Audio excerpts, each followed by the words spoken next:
Hi everyone, this is part 2. So you'll remember this from the last tutorial. This new tutorial I'm going to start from scratch.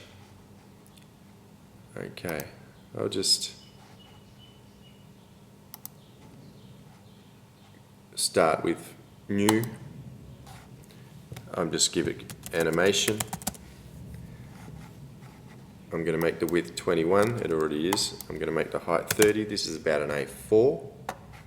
The centimeters, make sure it's centimeters, it should be. The resolution, we're only doing it digital, it's not print format. 120 will be fine, RGB color will be fine, the rest will be fine, we'll just leave that. Okay. We have our new canvas. I'll just get rid of this one at the moment. We need to get an image from the net. I'm going to search Google Images woman's face.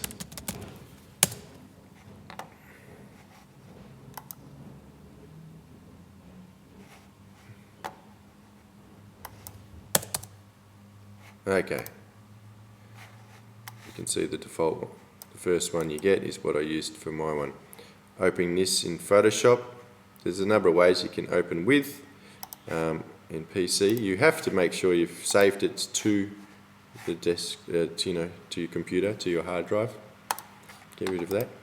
So I'll just open it this way. I'll just check what it's called again. Moisturized.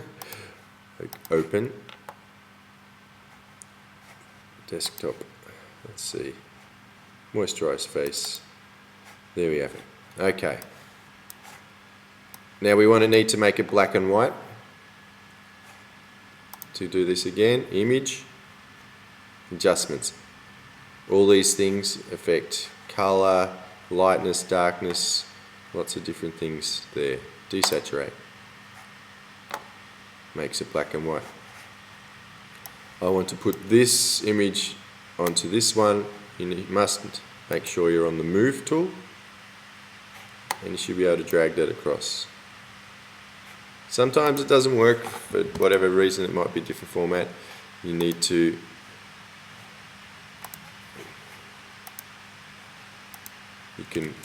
select all, Command A, Control A, copy, Control C, Command C, paste, Control V, Command V, and you can get it across like that. But you should be fine just moving it with the move tool. Of course it's too small for this canvas size, so to enlarge it, edit, use the simple version at this stage, free transform, drag it out. If it's looking pixelated, don't worry, because you have to press enter. Okay, and then it's back to normal. The next step, this is step 1, you can see we have a background layer of white, we have a new layer with the black and white face of this woman. We need to make a new layer. Layer, new layer. There's many ways to make a new layer, this is a simple way. Layer, new layer. We're going to call this color. Okay. Now I want to choose a color. This is going to be a wash over the entire face of this woman. In the last one I used sort of an off yellow color. I may as well stick with that, why not? Okay. Now this tool here, if you hover over you get all the names, of course. This is the paint bucket. I could use the gradient if I held down that mouse, but the paint bucket's going to be fine. Choose that one. Dump the yellow in. Of course we can't see the woman's face. Don't forget, however, you can drag your layers onto whatever level it is. So of course that's the highest in the layer palette. It's going to be the highest in the level of images. To be able to see through this though, we want to see this face. Change this from normal, this is the blending mode, to multiply. There we have it. Alright. Don't worry about the edges there, that's a bit of a border. We can fix that, but we won't in this stage. You can stretch it out later with free transform if you want, if you don't like that. Okay. We have three basic background, but we have this face, we have this color. We need something else going on. Layer, new, layer.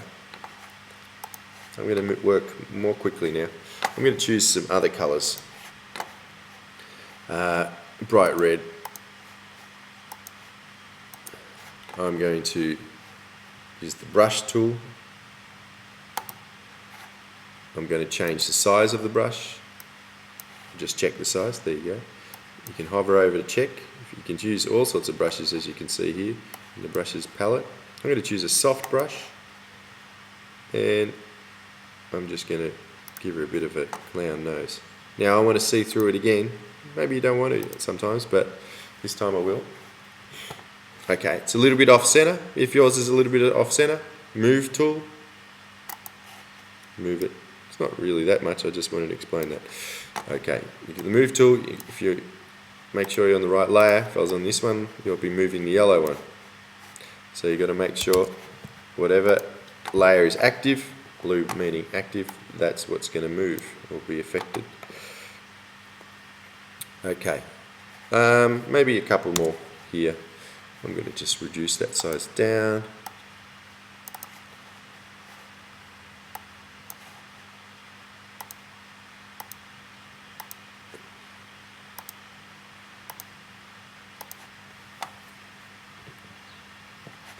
Okay, it's a bit crooked, I don't mind, that's alright. New layer. Let's do some other silly things here. New color, maybe crazy color here. I'm going to, on this one, I'm not going to multiply it, I'm just going to have it on top. So it's really vibrant. Bit of war paint now, in a sense.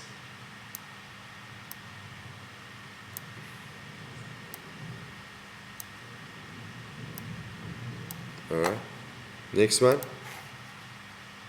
I'm going to give her some hot pink crazy eyes. I've done probably more than I need to, but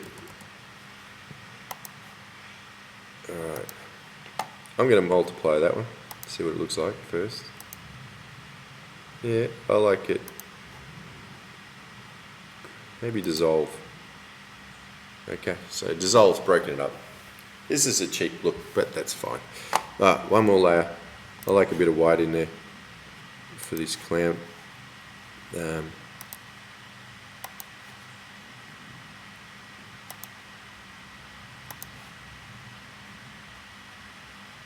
Yeah, okay. We have a whole bunch of layers. If I start clicking on these layers, you'll notice it's already, in a sense, animated. So I could click one after the other, and each time I click, of course, it's changing, and this is how Photoshop animation works. It basically creates a new picture and remembers different layers being turned on and off. Let's create this animation in the next video. This will be part 3, end of part 2. Thank you.